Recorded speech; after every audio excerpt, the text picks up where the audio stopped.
নমো তচ্ছা ভগবতো অরহতো সম্মা সম্বুদ্ধস্য।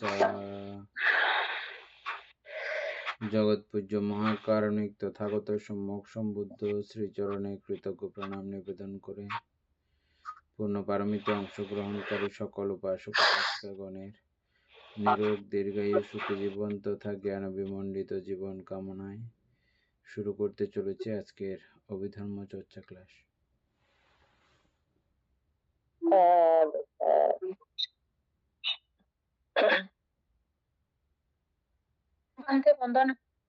মঙ্গলক।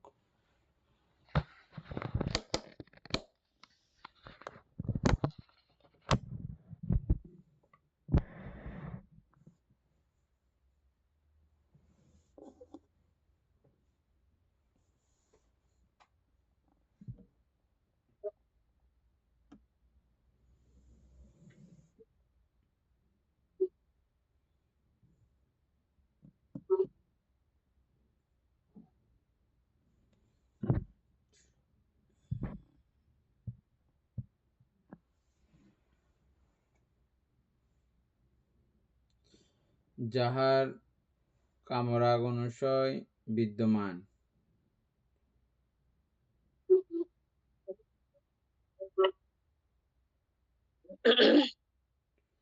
তাহার নিকট প্রতীকানুসয় বিদ্যমান। বলেন কেন ওই 231 পৃষ্ঠার মধ্যে এর আগের প্যারাতে অবিদ্যা অনুসারে অরহতের ফল চিত্ত ব্যতীত থেকে শুরু হবে, যে এর আগের 2-3 লাইন আগে আর কি। অবিদ্যা অনুসারে অরহতের ফল চিত্ত ব্যতীত সর্বচিত্তে প্রচ্ছন্ন থাকে।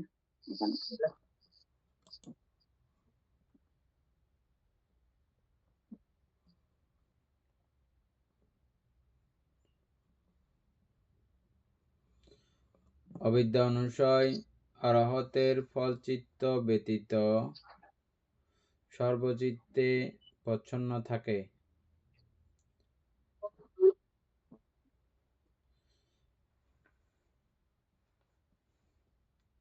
এনি বলো এই লাইন কিভাবে থাকে এবং কিভাবে সেটা আমরা বুঝতে পারি, বা এই লাইন সম্পর্কে তোমার যেটা ধারণা ওটা বলো। অমিতাপূর্ব বলার জন্য প্রস্তুত থাকেন।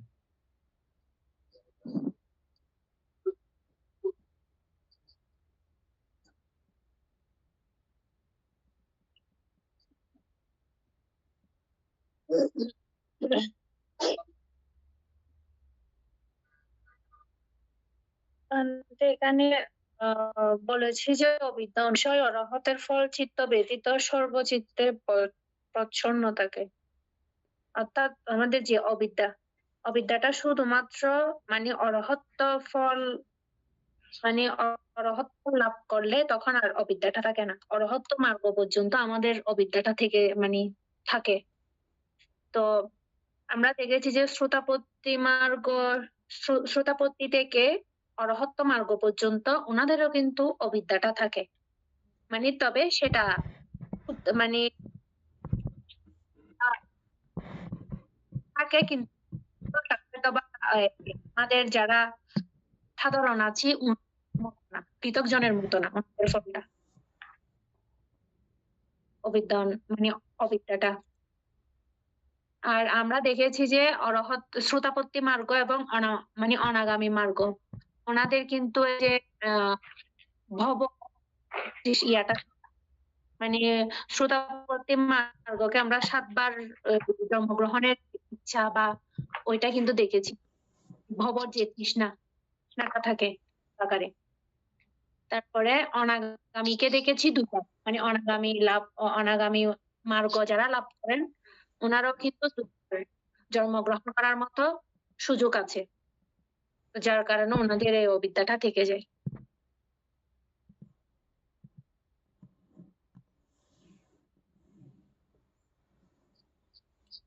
অমিতাপূর্ব বলে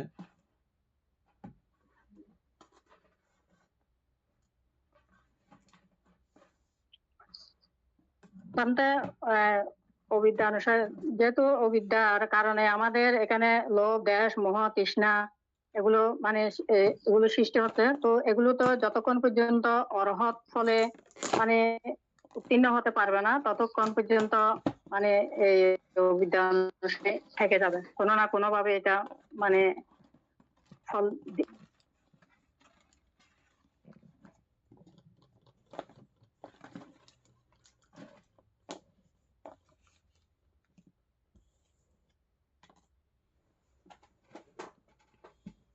ঠিক আছে, আপনারা তো জানেন এখন।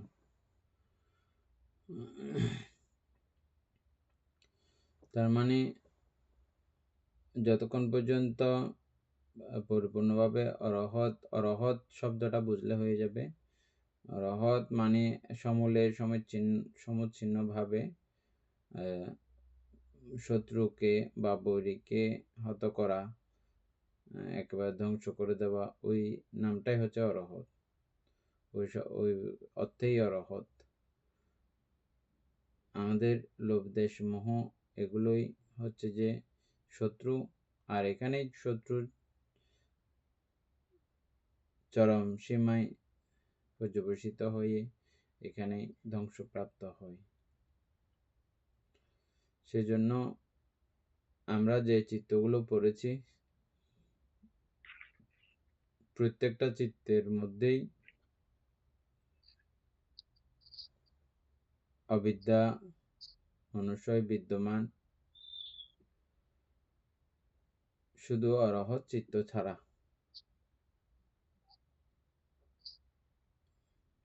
অরহত চিত্ত দুই প্রকার: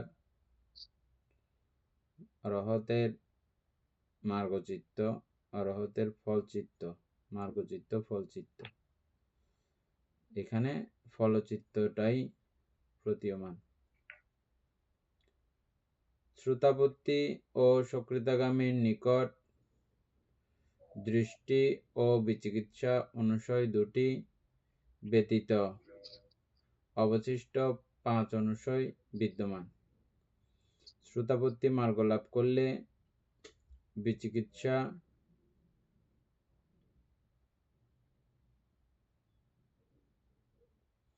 সকৃতাগামী আর শ্রুতাপত্তি, এই দুই চিত্তের মধ্যে দৃষ্টি এবং বিচিকিৎসা। দৃষ্টি মানে মিথ্যা দৃষ্টি, সকায় দৃষ্টি, যাবতীয় যে মিথ্যা ধারণা। এখানে কিছু কথা আছে। অনেক কাজগুলো খুব বিষয়টা খুব আছে, একটু গভীর মন দিয়ে শুনতে হবে।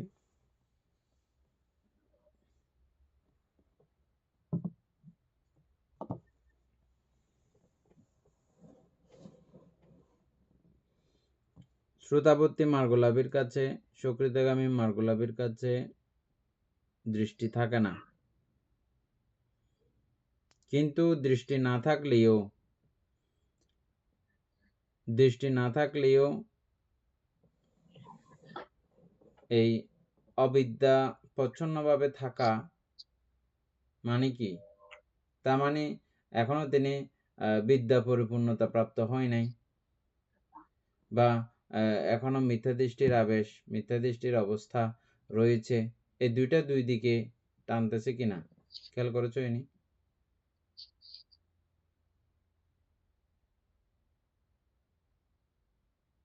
বানতে বুঝি নাই কথাটা। আর একটু পরিষ্কার করতেছি। আমরা শ্রোতাপত্তি, সকৃতাগামী এই দুই ব্যক্তিকে আমরা দেখতেছি যে কাম অনুসয়, কামরাগ অনুসয় ওনাদের মধ্যে আছে। তাহলে এই যে এই যে অনুসয় কয়টাতে? সপ্তাহ অনুসয় না? 7 অনুসয়ের মধ্যে দৃষ্টি অনুসয়ও যদি চলে যায়, সিস্টেম মতো দৃষ্টি মানে হচ্ছে যে কি, একেবারে সে সমূলে সবকিছু এখন বুঝতে পারে, জানতে পারে, কোনো মিথ্যা ধারণা আর ওনার মধ্যে নাই। বুঝে গেছে? তো এই দৃষ্টি অনুসয় চলে গেছে, কিন্তু অবিদ্যা অনুসয় এখনো আছে। এই দুইয়ের মধ্যে তুমি কি বুঝতে পারো?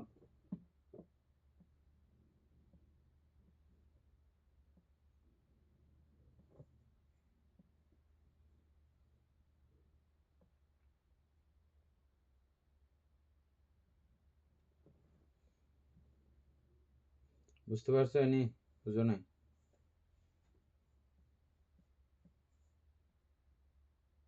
বান্ধে না, বুঝতে পারি নাই। শ্রোতাপত্তি এবং সকৃতগামীর নিকট দৃষ্টি এবং বিচিকিৎসা, এই সন্দেহ ওনার কাছে আর নাই, টোটালি নাই। কি সম্পর্কে সন্দেহ নাই? নামরূপের উৎপত্তি সম্পর্কে, নামরূপ কিভাবে সৃষ্ট, কি প্রকারে সৃষ্ট, এই সম্পর্কে ওনার কোনো রকমের কি নাই, আর সন্দেহ নাই। এবং বুদ্ধ যাহা আবিষ্কার করেছেন, এই কথা আমরা এভাবে বলি, কিন্তু আসলে আবিষ্কার বলতে এরকম না, এটা ছিল আগে থেকে। তিনি হ্যাঁ আবিষ্কার করেছেন, এটা বলা চলে, ঠিক আছে। বুদ্ধ এই চতুরার্য সত্য ধর্মকে তিনি আবিষ্কার করেছেন আবার পুনরায়, এটা চিরন্তন, সবসময় থাকে, তিনি আবিষ্কার করেছেন। তো এই বুদ্ধের আবিষ্কৃত ধর্ম বিষয়ে, বুদ্ধের আবিষ্কৃত এই পন্থাকে তিনি আর অবিশ্বাস করেন না, বা কোনো সন্দেহ ওনার নাই। এটাই হচ্ছে যে শ্রোতাপত্তি এবং সকৃতগামী মার্গের কন্ডিশন। এবং সেই সঙ্গে আর মিথ্যা দৃষ্টিও নাই। মিথ্যা দৃষ্টি কাকে বলে? মিথ্যা দৃষ্টি একেবারে অবিদ্যার প্রত্যয় সংস্কার থেকে শুরু করে যাবতীয় যে দুঃখ স্কন্ধ উৎপত্তি হয়, এই পুরো সিস্টেমটা ওনার খুব একদম নখদর্পণে জানা, বোঝা। উনি জানার পরেও, বুঝার পরেও আবার এদিকে অবিদ্যাকে লালন করতেছেন। বিষয়টা এরকম হয়ে যাচ্ছে না? বোঝা গেছে? এটাতে তুমি কি বলবে? তিনি সবকিছু জানেন, বুঝেন, জানার পরেও, বুঝার পরেও আবার এদিকে অবিদ্যাকে লালন করতেছে মতো করে অবস্থা হয় নাই? বান্ধে হ্যাঁ, বুঝা গেছে এখন? বান্ধে বুঝছি। হ্যাঁ, এটা হচ্ছে যে একটা মানে মাপকাঠি আছে নির্দিষ্ট, যেটাতে গেলে এদূর থেকে, মানে একটা নির্দিষ্ট স্কেল রুল পর্যন্ত, ধরো এটা এদূর পর্যন্ত আসলে কি কি কাজ করতে পারবে না, কি কি কাজ ওনার দ্বারা সম্পাদিত হয় না। হ্যাঁ, ডাইরেক্ট সরাসরি একেবারে বিদ্যার সম্মুখীন হয়ে সবসময় থাকতেছে না বটে। শ্রোতাপত্তি মার্গ লাভ করা মানেও কিন্তু বিদ্যা উৎপন্ন হয়েছে, কিন্তু এই বিদ্যাকে যদি আমরা 8 ভাগে বিভক্ত করি, ওই 8 ভাগের এটা প্রথম ভাগ, দ্বিতীয় ভাগ। এখানে শ্রোতাপত্তি সক্রিয়তাগামী দুইটা যেহেতু বলা হয়েছে, এখানে 4 ভাগ, 4 ধাপে তিনি উন্নীত হয়েছেন। যত আরো ডেভেলপ হবে, আরো ক্রমান্বয়ে কমতে থাকবে, আরো কমতে থাকবে, আরো কমতে থাকবে। আর মিথ্যা দৃষ্টি এবং বিচিকিৎসা, এগুলো সমূলে বিনাশ হয়ে গেছে। আর এগুলো থাকলে যে যেই কাণ্ডগুলো করে ওই জাতীয় চিত্তগুলো ওনার মধ্যে আসম্পাদিত হয় না। চিত্ত উৎপন্ন হয়, কিন্তু চিত্ত উৎপন্ন হইলেও চিত্ত পুরো পাকাপোক্ত হওয়ার জন্য, ওটা ফল প্রদান করার মতো অবস্থা পর্যন্ত যাইতে পারে না, এর আগেই আটকানোর ক্ষমতা রাখে, এই জাতীয় বিষয়টা। যাই হোক, আমরা এটা অন্য কথাতে গেছি।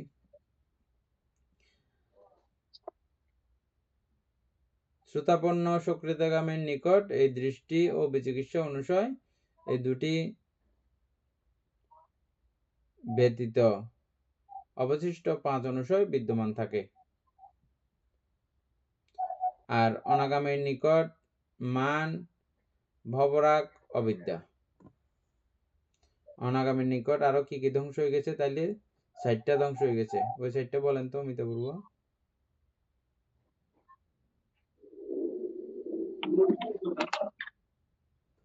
মান, এখানে অনাগামীর নিকট মান, ভবরাগ, অবিদ্যা ধ্বংস হয়ে গেছে। তাইলে এখানে কাম অনুরাগ আছে, প্রতিজ্ঞানুরাগ আছে, তারপর দৃষ্টি অনুসারী আছে। এগুলো আচ্ছা, আরেকটা অবিদ্যা অনুসারী, 4টা। এই 4টা ধ্বংস হয়ে আর 3টা থাকে অনাগামীর নিকট। মান থাকে, ভবরাগ থাকে, অবিদ্যা থাকে। শুধু অরহতের চিত্তই নিরানুষয়। অনুষয় মুক্ত হচ্ছে শুধু অরহতের চিত্ত।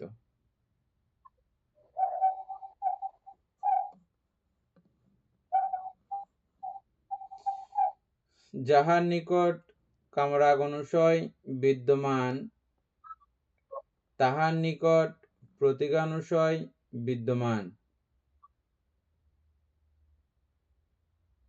বুঝছেন? অনাগামীর নিকট কামরাগ অনুষয়ও নাই, তার মানে বুঝতে হবে যে প্রতীক অনুষয়ও নাই। মানে এটা যেখানে থাকবে, কামরাগ অনুষয় যেখানে থাকবে, প্রতীকও সেখানে থাকবে।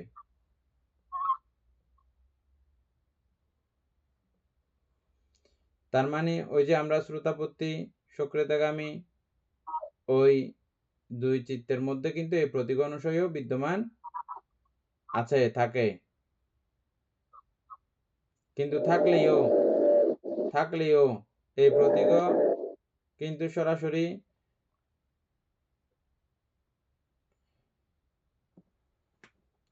চারি অপায়ের দিকে টানে। প্রতীক নিম্নভাগীয় সংযোজন মনে আছে?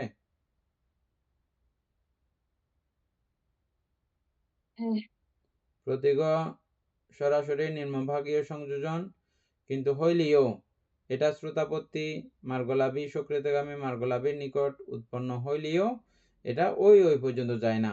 এটাই হচ্ছে ব্যবধান তফাৎ। এবং প্রতীক অনুসায়ীর বিদ্যমানতা কামরাগ অনুসায়ীর বিদ্যমানতা জ্ঞাপক। আবার এই প্রতীক অনুষয় থাকা মানেও বুঝতে হবে যে কামরাগ অনুষয়ও এখানে আছে, একে অপরের পরিপূরক। এটা থাকলে ওটা আছে বলতে হবে, এটা থাকলে এটাও আছে বলতে হবে। দীপেন বাবু বুঝছেন?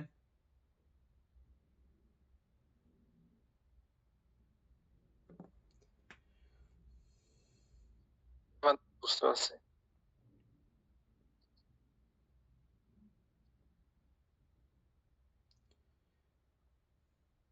কামরাগ অনুষয়ের বিদ্যমানতা মান অনুষয়ের বিদ্যমানতা জ্ঞাপক হইলেও, মান অনুষয়ের বিদ্যমানতা কামরাগ অনুষয়ের বিদ্যমানতা জ্ঞাপক নহে। কেন নয়, কি কারণে নয়, এটা বুঝে দিতে পারবেন দীপেন বাবু?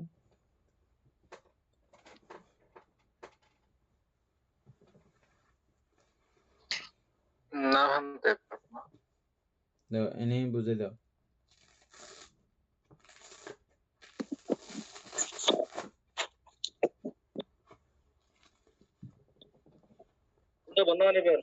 মঙ্গল।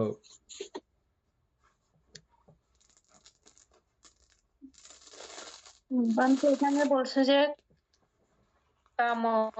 কামরাগ অনুষয় বিদ্যমানতা মান অনুষয়ের বিদ্যমানতার জ্ঞাপক হইলেও, মান অনুষয়ের বিদ্যমানতা কামরাগ অনুষয়ের বিদ্যমানতার জ্ঞাপক নহে। অর্থাৎ এখানে বলছে যে অর্থাৎ কামরাগ থাকলেও, কামরাগ মানে অর্থাৎ আমাদের যে ইন্দ্রিয়ের প্রতি আমাদের যে তৃষ্ণা এটা থাকলেও কিন্তু মানে থাকলে ওইটা আবার মানটাও থাকে। মান অনুসারে মানে অর্থাৎ ওইটা হচ্ছে অহংকার, মানে ওইটা থাকে। কিন্তু বলছে যে মানে অর্থাৎ কারো মনে যদি কামরাগ থাকে বা ওই যে কাম তৃষ্ণাটা থাকে, সেখানে আবার ওই যে অহংকারও মানে সেটি জানতে আমি পারবো না মনে হয়।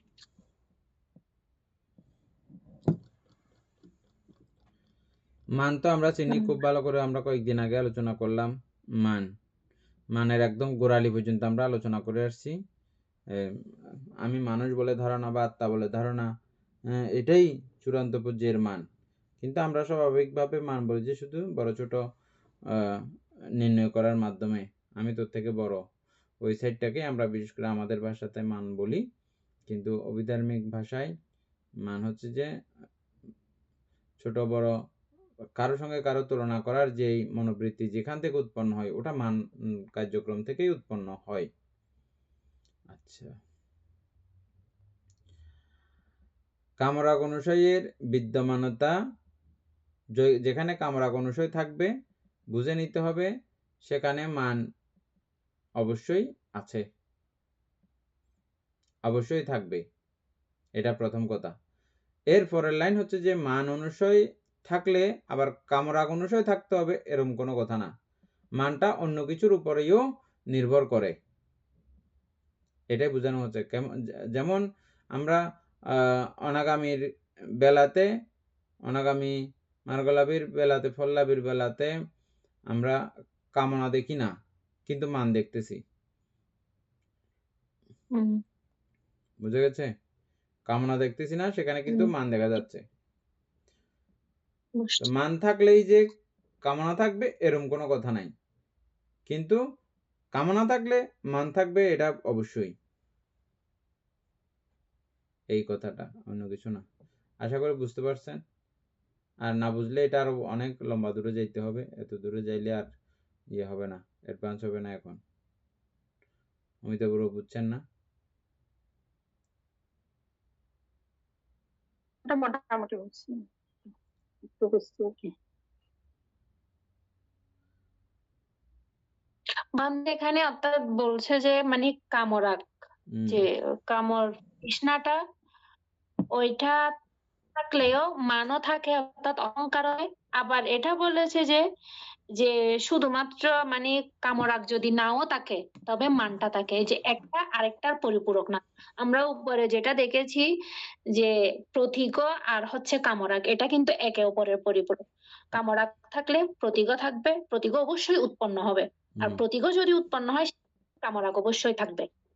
আর আর দ্বিতীয় লাইনে বলা হচ্ছে যে অর্থাৎ কামরাগ থাকলেও মানে মান থাকতে হবে, সেটা ইয়া না। যেমন কি আমরা অনাগামীর নিকট যেটা দেখেছি, যারা অনাগামী মানে অনাগামী ফল লাভ করেছেন, ওনারা কিন্তু কামরাগটা কিন্তু কামরাগ থাকে না, অর্থাৎ কামলোকের প্রতি যে তৃষ্ণা বা কামতৃষ্ণা ওইটা কিন্তু থাকে না, কিন্তু ওনাদের মধ্যে মানটা সুপ্ত আকারে থাকে। মানে মান একটু অহংকার, তবে সেটা সুপ্ত আকারে থাকে। এখানে এই অহংকার ঠিক সেরকম বলা যাবে না, অহংকার না। আমি সেজন্যই বলছি এখানে বইয়ের মধ্যে লেখা থাকলেও আমরা বলছি কি, এটা হচ্ছে যে আত্মা সংজ্ঞা, সত্য সংজ্ঞা, এটা সমূলে উচ্ছিন্ন হয় নাই। একদম ওই যে আমি প্রথম বলছিলাম শ্রোতাপত্তি মার্গলাভের কাছে দৃষ্টি নাই, আবার এদিকে সবকিছু নিয়ে উনি তারপরও থাকতেছেন। হ্যাঁ, একদম কোথায় অরহৎ ফল পর্যন্ত থাকতেছেন, মার্গ পর্যন্ত থাকতেছেন, অথচ সবকিছু বুঝে শুনে আছেন। আমরা এরকম না, আমরা অনেক কিছু জানি বুঝি, আমাদের মধ্যে খেয়াল করেন, অনেক কিছু জানি বুঝি, তারপরেও বিদ্যা আচ্ছন্ন হইলে মাত্র আমরা সবকিছু করে ফেলতেছি না দুনিয়ার তালিমালি। বুঝে গেছে জিনিসটা? আমরা মানে শ্রোতাপত্তি মার্গলাভীরাও ঠিক এরকম অনেক কিছু জানেন। আমরা ছোটদেরকে সাবধান করি, ইয়ে করি, বারণ করি, শাসন করি, কিন্তু আমরা বড়রাও এগুলো সবকিছু জানি। কিন্তু জানার পরেও আমাদেরকে যখন অবিদ্যা ঢেকে ফেলে, বা আমাদের দুষ্ট মনোবৃত্তি, খারাপ মনোবৃত্তি আমাদেরকে যখন ঢেকে ফেলে, তখন কিন্তু আমরা এগুলো করতে একদম এক মুহূর্ত ভাবি না, চিন্তা করি না। খেয়াল করেছেন? ঠিক শ্রোতাপত্তি মার্গলাভীদেরকেও এরকম করে ওনারা এই জাতীয় সবকিছু বুঝতে পারলেও, জানতে পারলেও, এটার এরকম এরকম সমস্যা, এটা এটা এটা এটা জানলেও তারপরেও কিন্তু ওনাদের কাছে ওই বিষয়গুলোও আছে, তবে ডাইরেক্ট সরাসরি অ্যাটাক করতে পারে না। অ্যাটাক করলেও কোনো রকমের উৎপাত করতে পারে না, যে উৎপাদের কারণে একদম চারি অপায় পর্যন্ত যেতে হয়, ওর দূর পর্যন্ত শ্রোতাপত্তি মার্গলাভী, সুকৃতগামী মার্গলাভীদেরকে আক্রমণ করা সম্ভব না।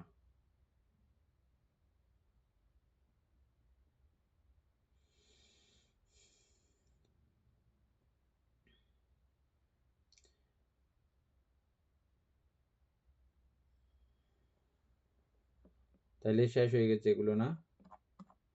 আচ্ছা, নিচে আর একটু আছে। পৃথকজন শ্রোতাপন্ন ও সক্রিয়তাগামীর নিকট কামরাগ ও মান উভয় অনুশয় বিদ্যমান। হয়তো আমাদের পূর্বের আলোচনাগুলো এখানে খুব সুন্দর করে আসতেছে। হ্যাঁ, পৃথকজনের কাছেও, শ্রোতাপত্তি মার্গলাভী ফললাভীর কাছেও, সক্রিয়তাগামীর কাছেও কামরাগও আছে আর মানও আছে। কামরাগ অনুশয় বিদ্যমান থাকলেও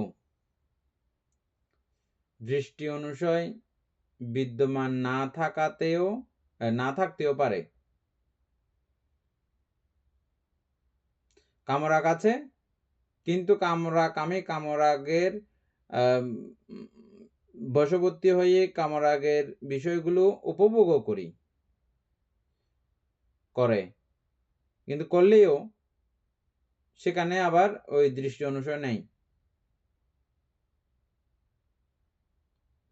এটা কিভাবে সৃষ্টি, কেমন সৃষ্টি, কি প্রকারে এই পঞ্চস্কন্ধের সৃষ্টি হয়েছে, বুদ্ধ যে এটার সমাধান করেছেন, বুদ্ধ যা সিদ্ধান্ত দিয়েছেন, এই সিদ্ধান্তের উপরে কোনো রকমের তার ভুল ধারণা বা ব্যতিক্রম ধারণা বা এটার প্রতি অবিশ্বাস বা মিথ্যা ধারণা এরকম আর কোনো কিছু নাই। সামাদৃষ্টিটা বুঝতে পারেন তো না? এমনি মোটামুটি সবাই এখন দৃষ্টির অপোজিট সামাদৃষ্টি, সাম্মাদৃষ্টি। ইনি একবার সামাদৃষ্টি বলো তো।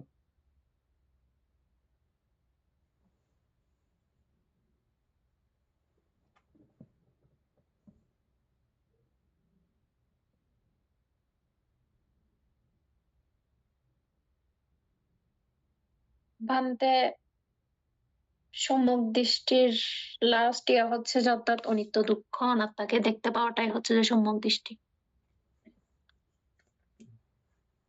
আর বাকি হচ্ছে মিথ্যা দৃষ্টি সব।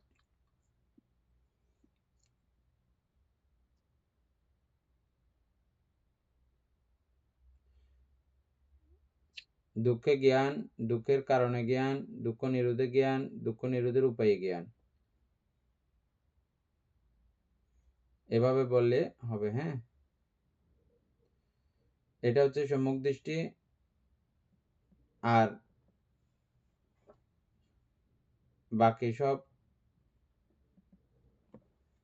দৃষ্টিগুলো মিথ্যা দৃষ্টি।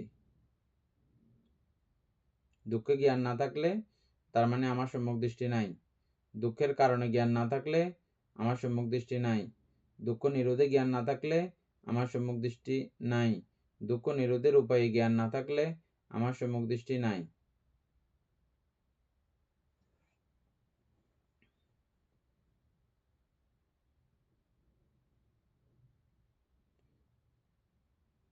তাহলে পৃথকজন এবং এই শ্রোতাপত্তি সক্রিয়তাগামী এদের মধ্যে এই তফাৎ বোঝা গেছে।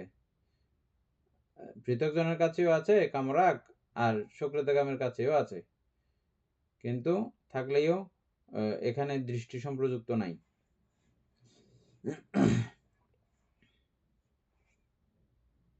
দৃষ্টি ছাড়া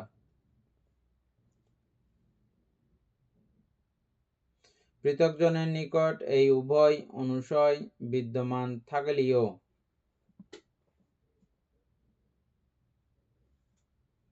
শ্রোতাপন্ন ও সক্রিয়তাগামীর নিকট দৃষ্টি অনুশয়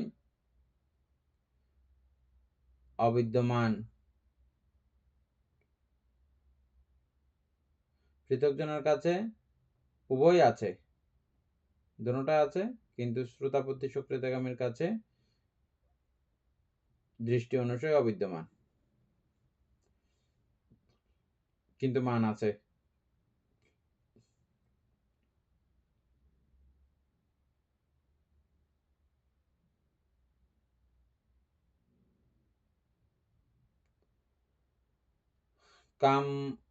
কামরাগ অনুশয় সম্পূর্ণ অবিদ্যমান নহে।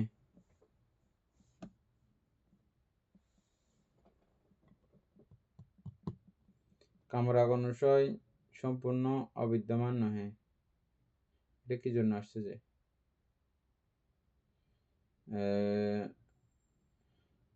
পৃথকজনের নিকট এই উভয় অনুশয় বিদ্যমান থাকিলেও শ্রোতাপত্তি সুকৃতগামীর নিকট দৃষ্টি অনুশয় অবিদ্যমান, কামরাগ অনুশয় সম্পূর্ণ বিদ্যমান নহে।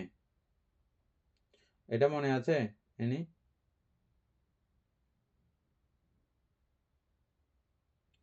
কামরাগ অনুশয় সম্পূর্ণ বিদ্যমান নহে, সম্পূর্ণ অবিদ্যমান নহে।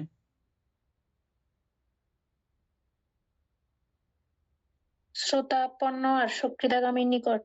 হ্যাঁ,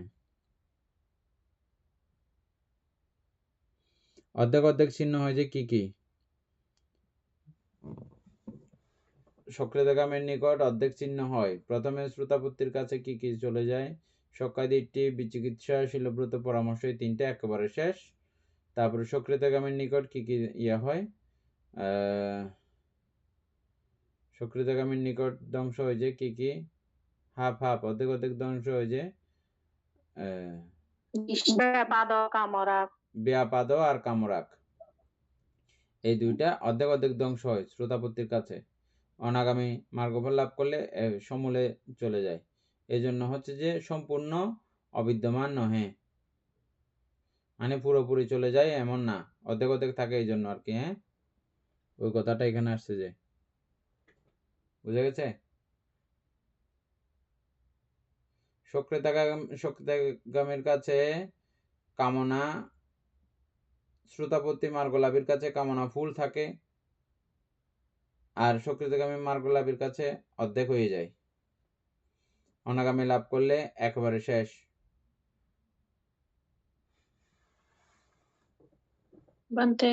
বান্তে যেমন একটা উদাহরণ দেন।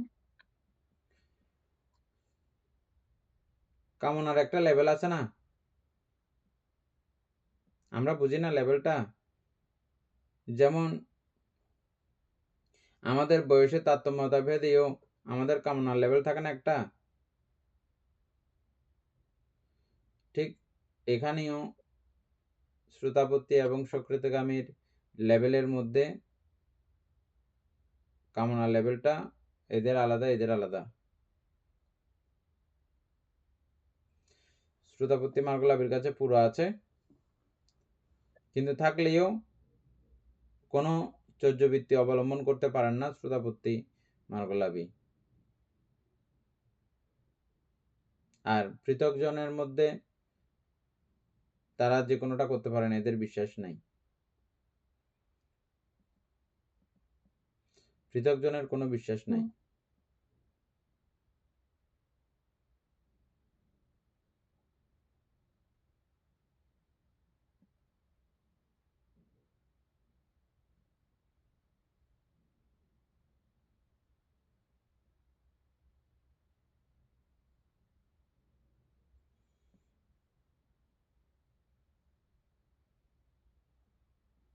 আমি একটা বিষয় খাচ্ছি, একটা জিনিস খাচ্ছি, তো খাওয়ার সময় ওই বিষয়টা সম্পর্কে জানলে বুঝলে, জানা বোঝাটার উপরে নির্ভর করে আমি ওটাতে কতটুকু অনুরক্ত হব, কতটুকু হব না, এটা নির্ভর করে না। খাচ্ছি বটে, কিন্তু এটা অনুরক্তের একটা ব্যাপার আছে না,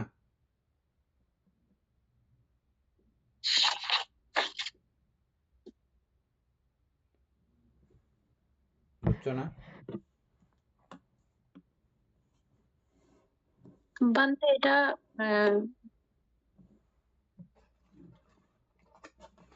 বলো। বান্তে এটা বুঝতে পারি নাই যে ওনাদের এই কামরাগ অনুশয় মানে কিরকম অর্ধেক থাকে, বা এটা বুঝতে পারিনি।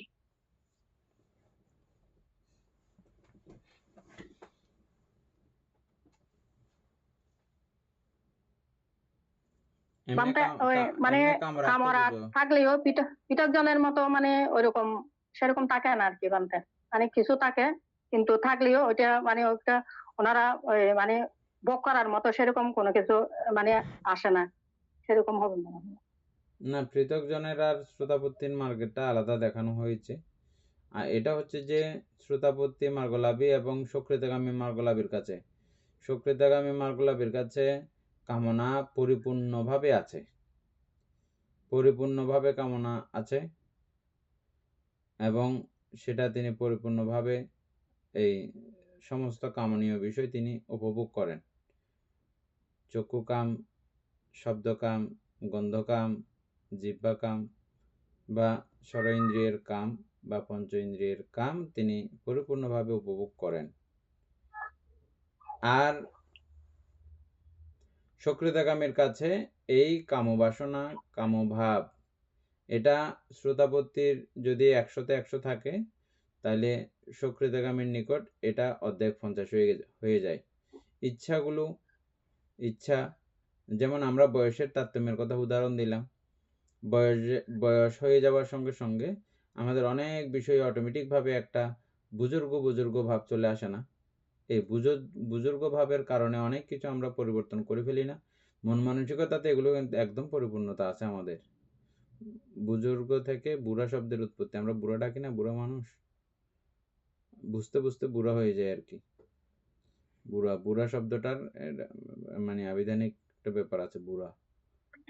হ্যাঁ, বুঝতে বুঝতে বলি, এটা আমাদের চিটাঙ্গা ভাষার মধ্যে আছে, বুজ্জা বলি না আমরা, বুজ্জাটা এটা খুব সম্মানী নাম। অবশ্য আমাদের বুড়োগুলোকে বুজ্জা বললে অনেকে রাগও হয়ে যায়। এটা কিন্তু খুব সম্মান সূচক কথা কিন্তু, বুঝছেন? বুজ্জা যিনি একেবারে বুঝে গেছেন আর কি, বুঝার একটা চরমে যারা যায় তাদেরকে বুজ্জা বলা হয়, বুঝছেন? তো এটার স্ত্রীলিঙ্গ করে বুড়ি বলে, বুজ্জা, বুড়ি, এভাবে। তো এই বুঝাবুঝির বেলায় যে যতটুকু বুঝবে তার থেকে সেটা ততদূরই আসবে, পুরো বুঝে গেলে একেবারেই থাকবে না। অর্ধেক বুঝেছেন, অর্ধেক পর্যন্ত ওনার কাছে এই কামনার প্রতি ওনার আকর্ষণ, তৃষ্ণা, এটার আদিনব তিনি শ্রোতাপত্তি মার্গলাভীর বেলায় যেটা আদিনব তিনি যেভাবে বুঝতে পারেন না, সক্রিয়তাগামী মার্গ লাভ করলে তখন এই কামের আদিনব তিনি বুঝতে পারেন। আদিনব বুঝলে তো ওদিকে আমরা অবশ্যই যতটুকু বুঝতে পারবে ততটুকু তিনি হাত বাড়াবেন না, যতটুকু বুঝবেন না ততটুকু হাত বাড়াবেন।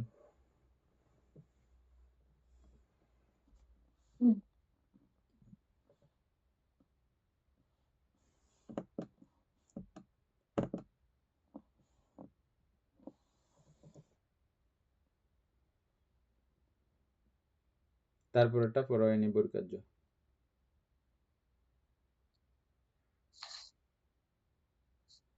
সংযোজন। যে সকল চৈতসিক তাহাদের অন্যান্য গুণ ব্যতীত সংসারে সত্যগণকে বন্ধন করিয়া রাখিবার গুণও ধারণ করে, সেই সকল চৈতসিক এই সংযোজন গুচ্ছে সংগৃহীত।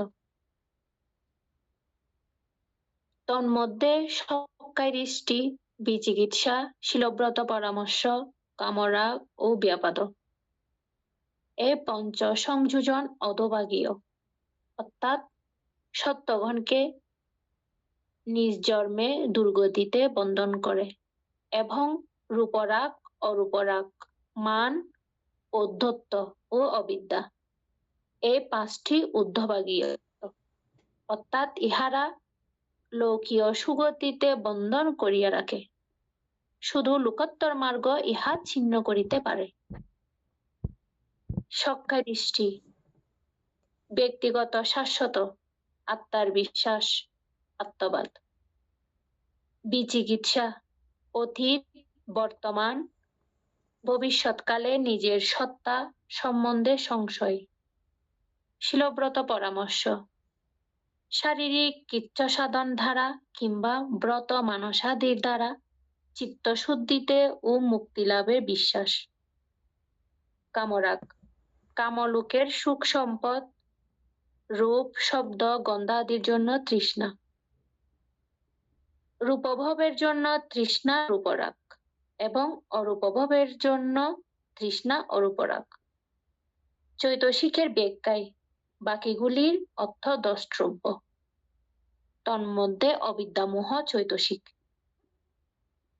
সূত্রপিটকে ও অভিধর্মে উল্লেখিত সংযোজনের মধ্যে চৈতসিক হিসাবে পার্থক্য নাই।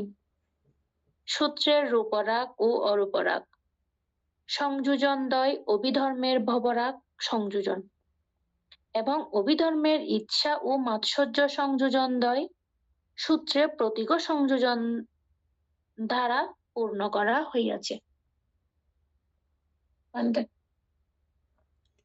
এটা তো সহজ আছে, এটা কোনো আলোচনা করার তো আর দরকার নেই। এরপরটা জানতাইলি হইতে পারবো, এটা তো বোঝা গেছে না? ভান্তে এটা একটু আলোচনা করে দাও। তার একটু আলোচনা করে করে গেলে ভালো হবে, বানতে আরো একটু পরিষ্কার হয়ে যাবে।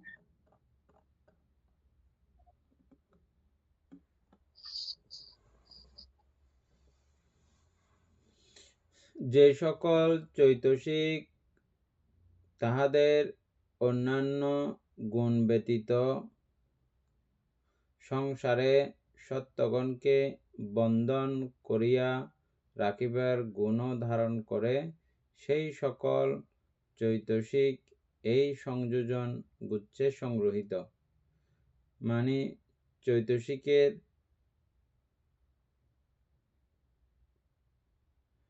বিভিন্ন রকমের গুণাবলী বিভিন্ন চৈতসিকের আছে।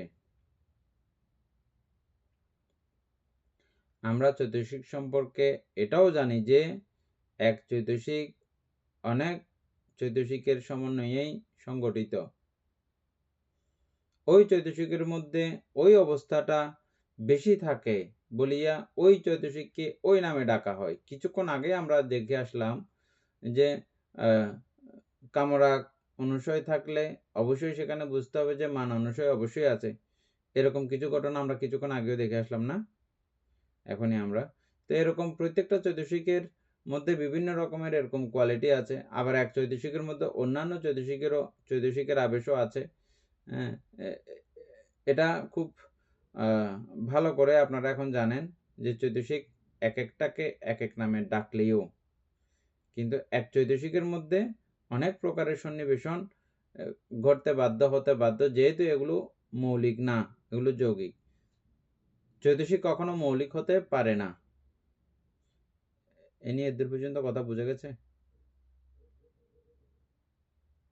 এগুলো বইয়ের এমনি কথা না, বর্তমানের কথা না, এমনি বুঝে গেছে এগুলো?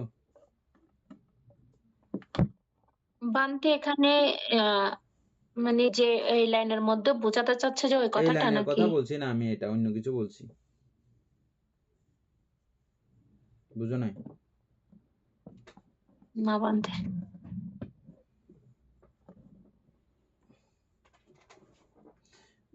আমরা যেমন লোভ চৈতসিক দেখতেছি, লোভের একটা নির্দিষ্ট কোয়ালিটি আমরা জানি, লোভ এটা এটা এমন এমন এমন জানি না আমরা? কিন্তু ওই লোভ বলতে গেলে লোভের সঙ্গে আরো অনেক কিছু অটোমেটিক ভাবে আমরা ওর সংযুক্ত দেখতেছি না? এবং এই লোভ পর্যন্ত আসার জন্য অনেক চৈতসিকের সম্প্রয়োগ হতে হয়েছে না? লোভ যেমন একটা চৈতসিক, আবার এটা চিত্তও সরাসরি না। তো সুতরাং এই যেহেতু এটা চিত্ত হোক বা চৈতসিক হোক, যেই হোক না কেন, এটা মৌলিক না, এটা অনেকগুলো চৈতসিকের আরো সমন্বয় সেখানে এই লোভের মধ্যে আছে। এক সাইড এটা বোঝা গেছে এখন? চৈতসিক কখনো যৌগিক না, চৈতসিক কখনো মৌলিক না, চৈতসিক সবসময় যৌগিক। এবং শুধু চৈতসিক না, সারা বিশ্ব ব্রহ্মাণ্ডের বা জগতের সমস্ত বিষয়ই যৌগিক। এমন কোনো পদার্থ, এমন কোনো বিষয় নাই যেটা মৌলিক। যদিও বা আমাদের স্কুলের বিজ্ঞানের ছাত্রদের কাছে এরা মৌলিক পদার্থ পড়ে আছে বলে তারা মানে, বিশ্বাস করে, দেখে তারা। কিন্তু বুদ্ধ তাদের থেকে অনেক গুণ আরো বেশি গভীরে প্রবেশ করেছেন। সেখানে তিনি আবিষ্কার করেছেন কি মৌলিক কোনো পদার্থ নাই। বিজ্ঞানের ছাত্র যারা আছেন তারা এটা নিশ্চয়ই জানবেন। আমি পড়েছিলাম এই মৌলিক পদার্থ, যৌগিক পদার্থ, আপনারা নিশ্চয়ই পড়েছেন। মৌলিক পদার্থ নামক অবস্থা আছে না?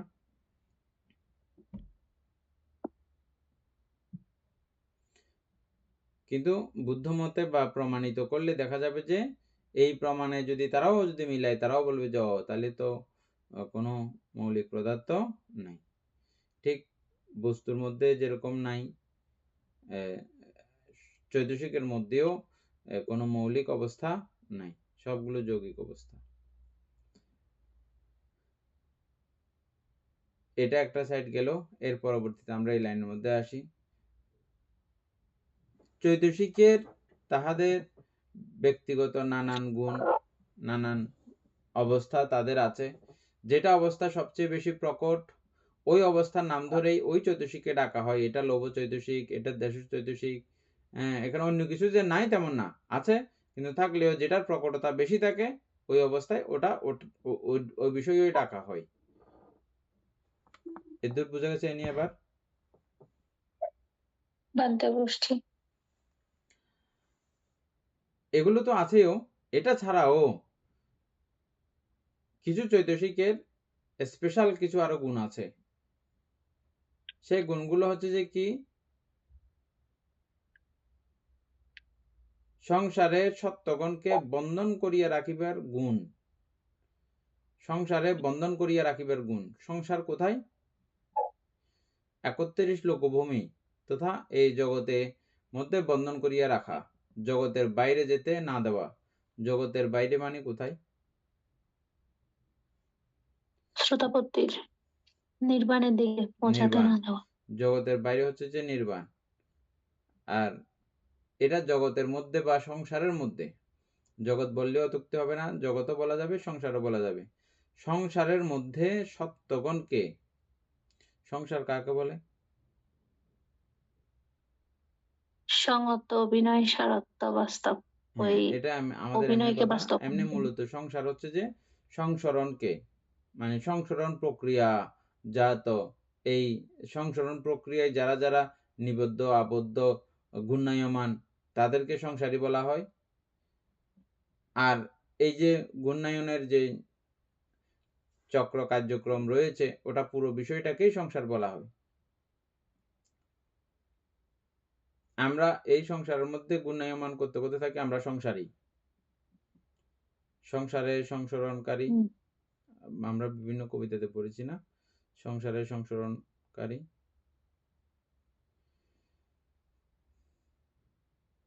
এই সংসারের মধ্যে আমাদেরকে আবদ্ধ করিয়া, বন্ধন করিয়া রাখে, সংসারের বাইরে যেতে দেবে না। হ্যাঁ, এই সংসার থেকে ওই সংসারে আপনি যান, সংসার একটাই, মানে এই লোক থেকে ওই লোকে যাচ্ছেন, এই লোকের সঙ্গে ওই লোকের যে সংযোজন, সংসরণ করিয়ে রাখতেছে।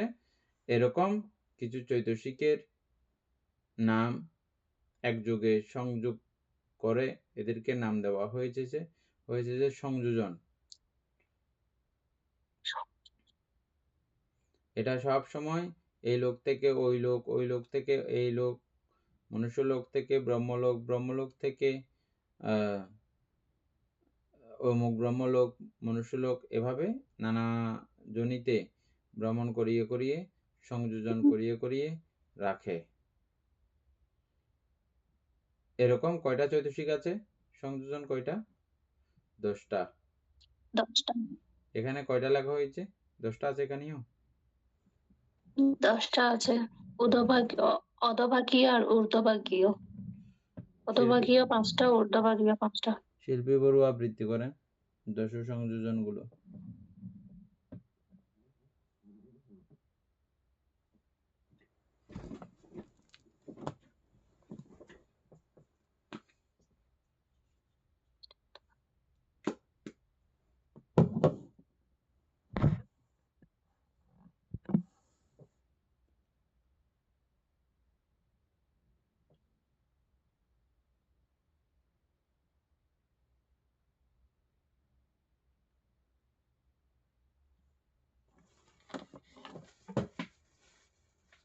নাই শিল্পী বড়ুয়া না,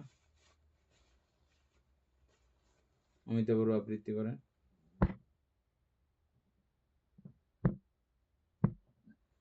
মানতে দর্শক সঙ্গে কামরাগ, রূপরাগ, অরূপরাগ, প্রতীক, মান, দৃষ্টি, শিলব্রত পরামর্শ, বিচিকিৎসা, পদ্ধত, তারপর অবিদ্যা সংযোজন। এটা সূত্র অনুসারে। আবার একটা অবিদ্যা অভিধর্ম অনুসারে একটা আছে, বাংলা দুইটা আছে এখানে। বলেন। এটা কামরাগ, ভবরাগ, প্রতীক, মান, দৃষ্টি, শিলব্রত পরামর্শ, বিচিকিৎসা, ঈর্ষা, মাৎসর্য, অবিদ্যা।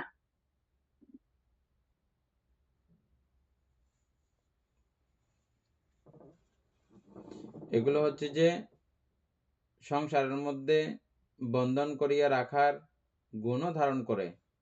এমনি তাদের তাদের নিজস্ব চৈতসিকের গুণাবলী তো আছেও, সেটার সঙ্গে আরেকটা ক্ষমতাও তারা রাখতেছে। কি সেটা? এই বন্ধন করিয়া রাখিবার ক্ষমতা।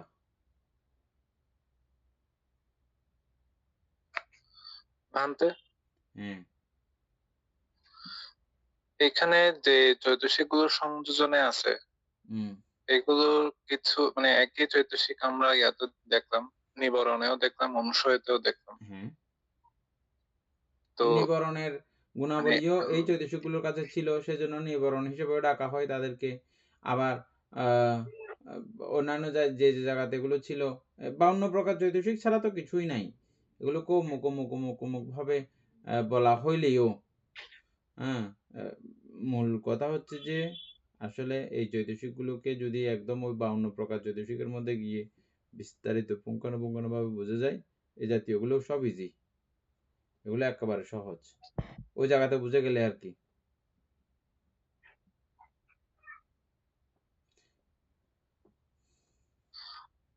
ভান্তে বলে আমরা ওই অনুসারের মধ্যে পড়ে আসছি যে কামরাগ, যেটা এটা শ্রোতাপতিদের কাছে থাকে, ঠিক আছে। এখন ওইটা ওই ক্ষেত্রে এটা অনুসারের ক্ষেত্রে কি বলা হয়েছে, নাকি চৈতসিক এটা শুধুমাত্র চৈতসিকের ক্ষেত্রে বলেছে, সেটা অনুসারী হোক বা যেটাই হোক? চৈতসিক বললে তখন বিষয়টা আলাদা।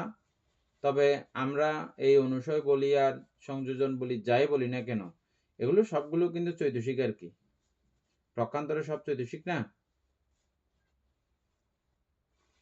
হ্যাঁ, তাহলে সেই ক্ষেত্রে এখানে যে বিষয়টা আসতেছে, আমরা এখানে পড়তেছি সংযোজন, অধভাগীয় সংযোজনের মধ্যে কামরাগটা আছে। তাহলে যদি এই কামরাগ যদি শ্রোতাপত্তি লাভিতে যদি থেকে থাকে, তাহলে এটা যদি অধভাগীয় হয়ে থাকে, তাহলে সেটা মানে নিচের দিকে যাওয়ার কথা না? এটাই তো আমরা কিছুক্ষণ আগেও অনুসারের মধ্যে আলোচনা করে আসছি এই কথাগুলো। এখন এটা মনোযোগ দিয়ে ইয়া করেন, বুঝে যাবেন। আচ্ছা, আমি তখন প্রথম দিকে কিছুক্ষণ আগে ছিলাম না, আমরা এটা সেজন্য। আলোচনা করেছি। তাহলে এই 3 লাইনের শেষ আলোচনা এর মধ্যে দেখেন, তন্মধ্যে সক্কাদিট্টি, বিচিকিৎসা, শিলব্রত পরামর্শ, কামরাগ ও ব্যাপাদ, এই পঞ্চসংযোজন অধভাগীয়। এই 5টা আমাদেরকে নিম্নভাগীয় বা অধভাগীয়, অধভাগী বলতে আমরা অনেক সময় নিচের দিকে এরকম বুঝি, ডাউন সাইড বুঝি, কিন্তু এখন বর্তমান পৃথিবী যারা চিন্তা করে বুঝে, তারাও ডাউন নামক কোনো কিছু শব্দ তারা পাবে না, ডাউন নাই এখানে। হ্যাঁ, এটা ডাউন আমরা বোঝার জন্যই বলেছি, বা ওটার প্রতি হিট করে মানুষের ওটার প্রতি যাতে একটা ঘৃণা তৈরি হয়, ব্যতিক্রম অবস্থা তৈরি হয়, এটা যে একটা খারাপ অবস্থা, খারাপ জায়গা, খারাপ চৈতসিক এগুলো, খারাপ সংযোজন, ওরকম একটা মনোবৃত্তি হওয়ার জন্য এগুলো অ্যাড করা হয়েছে। ওরকম নিচে উপরের কোনো মামলা কোনো কিছু এখানে নাই, বুঝে গেছে দূর? হ্যাঁ, এই জন্য এগুলোকে এমনি অধভাগীয় বলা হয়েছে। অধভাগীয় বলতে আমরা বুঝি তির্যক, প্রেত, অসুর, নিরয়, এই 4টা লোককে আমরা অধভাগীয় লোক বলি বা হীন লোক বলি, হীন লোক। আর মনুষ্য লোক থেকে এগুলোকে ঊর্ধ্বলোকীয় বলি, মনুষ্যলোক, দেবলোক, ব্রহ্মলোক, এগুলোকে আমরা ঊর্ধ্বলোক। আর মানুষরা গণার সময় মনুষ্যলোকের উপরের দেবলোক থেকে ঊর্ধ্বলোক বলা হয়। মনুষ্যলোককে মিডল যদি বললে আর কি। আচ্ছা, তাহলে আমরা এর পরের আলোচনাগুলো করলে আপনার বিষয়টা পরিষ্কার বুঝে যাবেন আপনি। এই পঞ্চসংযোজন অধোভাগীয় অর্থাৎ সত্যগণকে নিজ জন্মে দুর্গতিতে বন্ধন করিয়া রাখে। এগুলো এই পাঁচটা, এগুলো সবার জন্য। এখানে শ্রোতাপত্তি মার্গলাভীর কথা এখনো আসে নাই, বুঝছেন? শ্রোতাপত্তি মার্গলাভীর কাছে এই 5 সংযোজনের থেকে 3 সংযোজন একেবারে ধ্বংস হয়ে যায়, কিন্তু কামরাগ ও ব্যাপাদ এই 2টা সংযোজন আছে থাকলেও আমরা কি বলছিলাম, শ্রোতাপত্তি মার্গলাভীর কাছে এই কামরাগ মানসিকতা উৎপন্ন হইলেও এটা তিনি উপভোগ করেন, তবে এটার জন্য কোনো চর্যবৃত্তি তিনি অবলম্বন করেন না। ওনার কাছে এরকম কোনো দেখার বিষয় থাকলে উনি ব্যক্তিগত ওনার আছে, ওনার অর্থায়নে অর্জিত, উনি পেয়েছেন, ওটা তিনি ভোগ করবেন। চোখের হোক, নাকের হোক, কানের হোক, স্পর্শের হোক, যেটারই হোক, ওটা তিনি কামনা উপভোগ করবেন। কিন্তু ওই কামে কি হবে না, অধোগতি হবে না। কেন হবে না? উনি ওই কামনা পরিভোগ করার সময় উনি দৃষ্টি হারান না, উনার দৃষ্টি সজাগ থাকে। কারণ ওই যে সকাদিট্টি বিচিকিৎসা চলে গেছে যে, ওখানে দৃষ্টি সজাগ থাকে। এই কামের মধ্যেও সাধারণ মানুষ পৃথকজনের কাম এবং শ্রোতাপত্তি মার্গলাভীর কামের মধ্যেও কিন্তু বেশ কম আছে। এটা খুব গুরুত্বপূর্ণ কিন্তু। হ্যাঁ, শ্রোতাপত্তির কামলালসা আর পৃথকজনের কামলালসা একই নয়। এটাতেও আমরা বুঝে যাব যে কল্যাণ পৃথকজন, অন্ধ পৃথকজন, এগুলো তো আমাদের চোখে দেখা নাকি না? কল্যাণ পৃথকজন, অন্ধ পৃথকজন আমরা শ্রোতাপত্তি না দেখলেও, না বুঝলেও, না চিনলেও কল্যাণ পৃথকজন আর অন্ধ পৃথকজন এগুলো তো আমরা চোখে দেখি, বুঝি, আমরা বুঝি কি বুঝি না? এনে বুঝি এই দুইয়ের মধ্যে, এই কাম বিষয়গুলোর মধ্যে আমরা তফাৎ ব্যবধান দেখতে পাই কি? আমাদের মনের কথা বলি, আমরা যখন এই ধর্ম বিষয়ে কোনো কিছুই জানতাম না, তখন আমাদের এই কাম বিষয়ে মনোবৃত্তি কেমন ছিল? আর ধর্মচর্চা, ধর্মজীবনে আসার পরে এই কামবাসনা, কাম মনোবৃত্তি কেমন হয়েছে? তফাৎ ব্যবধান কি হয় নাই? হয়েছে। ঠিক ভান্তে। হ্যাঁ, এখানে আমাদের যদি যেটা মানে কামরাগ, এটাও তো ভান্তে মনকে অস্থির করে। আর মনকে যদি অস্থির করে, তাহলে সেখানে অকুশল হওয়ার সম্ভাবনা আছে না? এটাই আলোচনা করবো আর কি, এটাই বলতেছি। এদের পর্যন্ত আগে বুঝছেন? হ্যাঁ বান্ধব, বুঝতে পারছি। ঠিক একই রকম ব্যবধান পৃথকজন এবং শ্রোতাপত্তি মার্গলাভীর কাছেও। এরা দুজনে কাম পরিভোগ করলেও, দুজনে কাম পরিভোগ করার মধ্যেও এই ব্যবধান কিন্তু আছে। উদাহরণস্বরূপ আমি একটা বলতে পারি, আপনি আপনাদের ঘরে চুরি করতেছেন আপনার বাবার জিনিস বা আপনার ঘরের জিনিস চুরি করতেছেন, উদাহরণস্বরূপ এনে। হ্যাঁ, আর বাইরের মানুষ একটাই আসি চুরি করতেছে, এই দুজনের মধ্যে তফাৎ আছে কি? আপনিও চোর কিন্তু ও চোর। আপনি করতেছেন আপনাদের ঘরে, ওর কিন্তু ওর ঘরটর না, দুজনে চোর। এই ব্যবধান আছে দুইয়ের মধ্যে।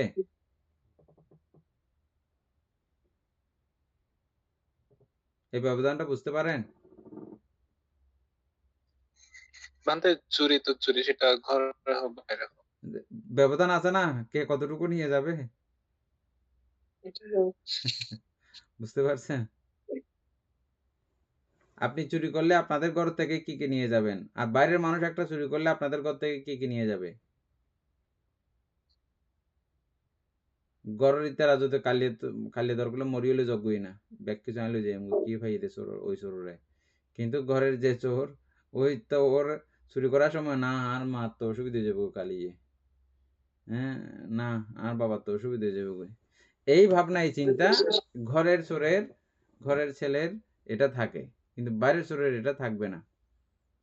উদাহরণ তো আমি আর খুঁজতে পারছি না। এই উদাহরণের মধ্যে বুঝা যাইলে কিছুটা বুঝাবে আর কি। হ্যাঁ বানতে বোঝা গেছে। বুঝা গেছে না? তো ঠিক একই রকম এই শ্রোতাপত্তি মার্গলাভের কাছে এই বিষয়গুলো উৎপন্ন হইলেও ওই উনি ঘরের ছেলের মতো।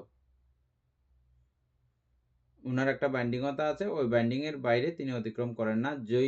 যেটুকু অতিক্রম করলে চারিও পায়ে যেতে হয়, অধভাগীয় জায়গায় যেতে হয়, অতটুকু পর্যন্ত তিনি যান না।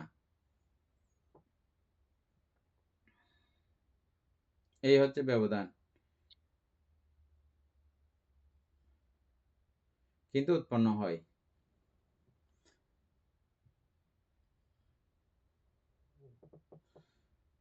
ঠিক একইভাবে কামরাগ এবং ব্যাপাদ দুইটার ক্ষেত্রে একই উদাহরণ, একই কথা। এই পঞ্চসংযোজন অধভাগীয় অর্থাৎ সত্যগণকে নিজে দুর্গতিতে বন্ধন করিয়া রাখে এবং রূপরাগ, অরূপরাগ, মান, অদ্বৈত ও অবিদ্যা এই পাঁচটি ঊর্ধ্বভাগীয়। রূপরাগ, রূপরাগ বলতে ওই রূপ বচর ব্রহ্মলোক বা প্রথম ধ্যান থেকে পঞ্চম ধ্যান লাভের যে চিত্তগুলো, হ্যাঁ, ওই চিত্তগুলোর প্রতি যে একটা আকর্ষণ, এটা যখন লাভ করে প্রীতিতে তিনি একদম মগ্ন হয়ে থাকেন। হ্যাঁ, বিতর্ক বিচার প্রীতি সুখ এগুলো যখন লাগে, ওটাতে ওনার কি থাকে, একটা রাগ বা তৃষ্ণা। অথচ আমরা পড়ছি যে এটা ওই কামনা বর্জিত বিষয়ে কি করা, চিত্ত আকৃষ্ট করতে হবে। হ্যাঁ, করতে গিয়ে বা চিত্ত নিবদ্ধ করতে হবে, করতে গিয়ে এখানে এই বিষয় উৎপন্ন হয়। আবার ওই বিষয়ের প্রতি এরকম একটা রাগ বা তৃষ্ণা ওখানে উৎপন্ন হয়। হ্যাঁ, এটা এগুলো তো আমরা খুব ভালো করে এখন জানি, বুঝি। এই রূপরাগ, রূপের প্রতি রাগ, রূপের প্রতি রাগ মানে রূপভূমির প্রতি, রূপ ব্রহ্মলোকের প্রতি যে রাগ অনুরাগ বা ওই রূপচিত্তের প্রতি যে রাগ অনুরাগ, এটাই হচ্ছে যে রূপরাগ। অরূপরাগ অরূপ ব্রহ্মলোকের প্রতি বা অরূপ চিত্তের প্রতি, অরূপ ধ্যান এখন আমরা যে করার মাধ্যমে যদি লাভ করি, এটা এই অরূপের প্রতি যে রাগ, ওটা হচ্ছে অরূপরাগ। তারপরে মান, মান হচ্ছে যে ওই যে সত্য আত্মা ধারণা, সত্য সংজ্ঞা, উঁচু নিচু, আমিও তোমার থেকে উঁচু, তোমার থেকে নিচু, তোমার থেকে বড়, তোমার থেকে ছোট, এই যে অবস্থা, এগুলো থাকে। তবে ঊর্ধ্বভাগীয়, এই জন্য এই মানটাকে এখানে ঊর্ধ্বভাগীয় স্থান দেওয়া হয়েছে। হ্যাঁ, এই মান কিন্তু যে ওই একেবারে ওখানেও যে ছিল না তেমন না, মানটাকে এখানে ঊর্ধ্বভাগীয় হিসেবে চিহ্নিত করা হয়েছে। এনে বোঝা গেছে? বানতে, হ্যাঁ বানতে ওই যেমন উদভাগীয় যেমন আমরা কিছুক্ষণ আগেও পড়ে আসলাম, কামরাগ থাকলে কামরাগ অনুসয় থাকলে মানের বিদ্যমানতা অবশ্যই আছে। পড়ে আসলে কিছুক্ষণ আগে আমরা ওই মান আর এই মান বেশ কম আছে। এই ঊর্ধ্বভাগীয় যে মানের কথা, এটা মান বেশ কম আছে। সব মানে যে আমাকে ঊর্ধ্বভাগীয় সিস্টেমের মধ্যে নিয়ে যাবে, ওটাও কিন্তু আবার বুঝলে কিন্তু হবে না। মান মান সব জায়গাতেই মান, তবে এইটাকে ঊর্ধ্বভাগীয় বলা হয়েছে, এটাও আমরা আলোচনা করেছি আগে, আপনাদের মানে বোঝা আছে, মনে আছে। অদ্বৈত ও অবিদ্যা, অদ্বৈত বলতে ওই যে চঞ্চলতা, এই অদ্বৈত এবং আমাদের এখানে অদ্বৈত বলতে খুব বিষয়টা আছে, ব্যতিক্রম আছে। যেমন আমরা রূপরাগ থেকেই দেখতেছি যে চিত্তের অদ্বৈততা মুক্ত অবস্থা, এটা তো এনি বুঝা গেছে? বানতে চিত্তের হ্যাঁ অদ্বৈত হ্যাঁ ভাব মুক্ত অবস্থা, তাইলে এখানে অদ্বৈত আছে কেন? এটা ওই যে অনুসয় আকারে, সংযোজন আকারে আছে মনে। এখন প্রকাশিত হইলে তো এটা আর ইয়ে থাকবে না, ওনার এই রূপরাগ ভাব, অরূপরাগ ভাব, এগুলো তো আর থাকবে না, থাকবে? না এইগুলো থাকবে ওই না। সংযোজন আছে, এমনি সংযোজন আছে, অপ্রকাশিত ভাবে থাকে, এখানে মানও আছে, এগুলো অপ্রকাশিত ভাবে ওইভাবে থাকে। অবিদ্যার বেলায়ও সেম কথা। ভান্তে হ্যাঁ, ভান্তে এখানে উদ্যত্ত আর মানটা ওনাদের থাকে যে হয়তোবা যেমন কি আমরা যে পৃথকজন যারা আছে ওনাদের তো কাম্য বস্তু হিসেবে না, ওনারাও অবশ্য পৃথকজন, আমি হুম, বলতে ভুল করেছি। মানে অর্থাৎ এই যে উপরাগ অরূপরাগের ওনারা তো ধ্যান অবস্থায় থাকে বা ধ্যানের মাধ্যমে সেটা লাভ করে, হুম, বা রূপ ব্রহ্মলোক অরূপ ব্রহ্মলোক। হুম, ওনাদের কাম্য বস্তু যেগুলা যেমন কি এই যে টাকা পয়সা ধন সম্পদ, ওগুলার প্রতি কোনো ধরনের কোনো মান বা কোনো অহংকার থাকে না। হুম, উনাদের অহংকারটা থাকে যে হয়তোবা ওই মানে ধ্যানের মাধ্যমে উনারা এই যে ব্রহ্মলোকের মধ্যে জন্মগ্রহণ করেছে বা রূপলোকের মধ্যে জন্মগ্রহণ করেছে, মানে ওই ধরনের ওই মানটা মনে হয় তাকে, বা সূক্ষ্ম অবস্থায়। এটা মানে ঠিক আমি এটা সেটাও না, আমার ধ্যানের ওটা ঠিক মাধ্যমে সে জাতীয় না, অর্জন করেছি। সে জাতীয় না ঠিক। এটা হচ্ছে যে এটা বুঝতে হবে যে মান বলতে ওই যে আত্মাসত্ত্ব ভাব বা ভবদৃষ্টি, ভবরাগ, ওই জাতীয় বিষয়টা। হ্যাঁ, মান বলতে এখানে ওটাই আর বুঝতে হবে। আত্মার সংজ্ঞা থেকে পুরোপুরি মানে উনি আত্মাসংজ্ঞার মুক্ত না বা সিস্টেমটাই বুঝতে বুঝতে পারে না। হবে মান বলতে। এর থেকে আমাদের আরো উন্নত কোনো ডেভেলপ আর চিন্তা চেতনা আসলে আমরা আবার পরে আলোচনা করবো আর কি। আমার আপাতত এদূর পর্যন্ত আছে মান সম্পর্কে ধারণা। এর থেকে আরো হ্যাঁ, ডেভেলপ হলে আর আবার আলোচনা করব। ঔদ্ধত্যটা কিরকম থাকে, মনের যে অস্থিরতা ওইটা কিরকম থাকে, চঞ্চলতাটা? এগুলো তো আমি তো এখানেই বললাম যে এগুলো তো এরকম প্রকাশিতভাবে যেমন রূপরাগের পরের থেকেই এগুলো প্রকাশিত কোনো বিষয় এখানে থাকার বিষয় না। অবিদ্যা থাকলেও তখন তুমি বাহ্যিকভাবে তাদেরকে দেখলে, তাদের চিত্তের এই অবস্থা দেখলে, এমন অবস্থা দেখলে এখানে যে অবিদ্যা রয়েছে এটা বুঝার কোনো উপায় নাই। যখন তারা এই অবস্থা থেকে পতিত হয়, নিচে নামে, তখন বোঝা যায় যে এইটা অবিদ্যা আছে এখানে। উনার সঙ্গে কথাবার্তা বললে তখন বোঝা যাবে যে অবিদ্যা আছে। কথাবার্তা না বললে ওদেরকে বুঝার কোনো উপায় নাই। যেমন ওই একবার একটা গুরুভান্তের কথা বলছিলাম যে আপনাদের সবাইকে মনে আছে? তিনি খুব পণ্ডিত, সুদক্ষ, আ ধর্ম দেশনা করার মাধ্যমে, ভান্তে ধর্ম প্রচার করার মাধ্যমে উনার বহু শিষ্যকে তিনি অরহৎ ফলে প্রতিষ্ঠিত করেছেন। উনার আদর্শে, উনার শিক্ষায় উজ্জীবিত হয়ে। কিন্তু উনি কোনো কিছু হতে পারেন নাই। এক দয়ালু শিষ্য, মানে অনেক সময় আমরা আ সবসময় টিচার থেকে জ্ঞান নিতে পছন্দ করি। টিচারকে জ্ঞান দেওয়ার বা টিচারের আ কে উপকার করার এরকম মানসিকতা অনেকেরই থাকে না। ইদানিংকালে অনেক কিছু এরকম দেখি আমরা টিচারকে উপকার করার অনেকদিন পরে গিয়ে আবার ওই অমুক আমার টিচার। টিচারের সমস্ত গুণাবলী বুঝতে পারেন। বুঝতে পেরে সম্মান জানাতে যান, শ্রদ্ধা জানাতে যান। এরকম দেখি আমরা ইউটিউবের বদৌলতেও। যাই হোক, তো এখানেও এক ভিক্ষু শিষ্যের এরকম ইচ্ছে উৎপন্ন হলো। আমার গুরুভান্তের কি অবস্থা একটু দেখি তো। অরহৎ কিন্তু উনি। এবং উনি অন্যের চিত্তের অবস্থাও জানেন। এরকম। তো দেখতেছি যে গুরুভান্তে আ ওই পর্যায়ে যায় নাই। আর গুরুভান্তে এই বিষয়গুলো কখনো তিনি জানেনও না। তিনি যে অরহৎ নন এটা তিনি জানেন না। না জানার পিছনে কি কারণ? ওই যে আমরা দশবিধ বিদর্শন জ্ঞানের মধ্যে নিক্কন্তি নামক কতগুলো অবস্থা পড়ছিলাম না আমরা? নিক্কন্তি এবং জ্ঞান, নিক্কন্তি, জ্ঞান এই ২ টা খুব ডেঞ্জারাস বলছিলাম, মনে আছে? দশবিধ বিদর্শনের জ্ঞানের মধ্যে ২ টা আছে যে জ্ঞান এবং নিক্কন্তি। এই ২ টা শব্দ ছিল। মনে আছে?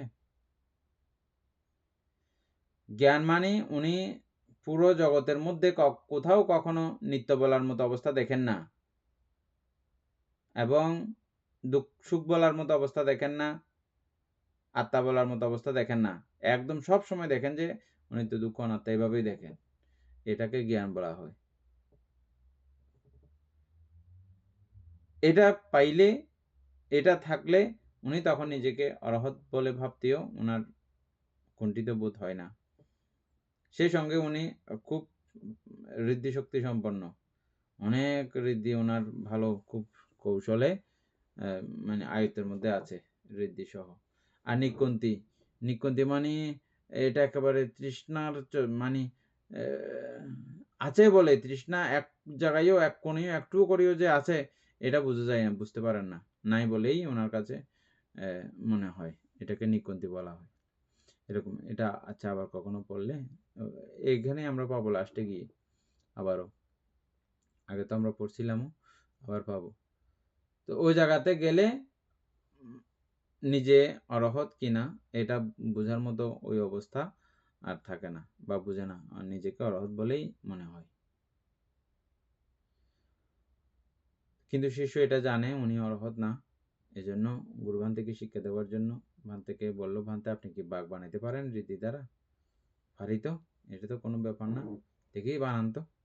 বানিয়ে ফেলছে, দেখি এটাকে আপনার দিকে দৌড়াই আনেন তো। খুব ভয়ঙ্করভাবে দৌড়াই আনতেছে।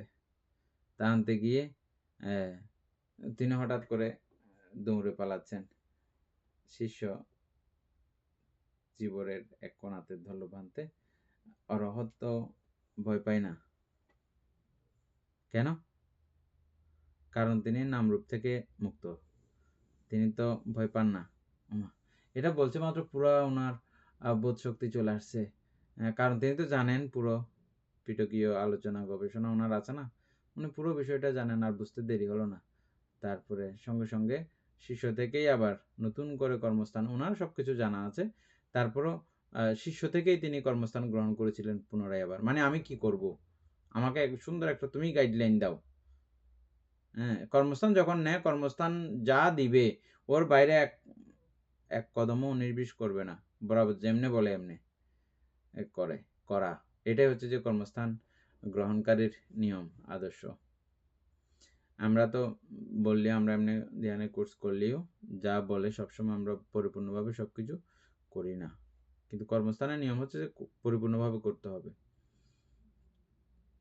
পরবর্তীতে তিনি অরহত হয়েছিলেন ওই গুরুভান্তে। কি কথা থেকে যেন এটা গেল, কালকে তাইলে আমরা পুনরায় এই সংযোজনটা আলোচনা করব আর কি, উদ্ধভাগীয় সংযোজনগুলো আবার। হ্যাঁ, অধভাগীয়গুলো আলোচনা হয়েছে, ঠিক আছে না? বান্ধহীন।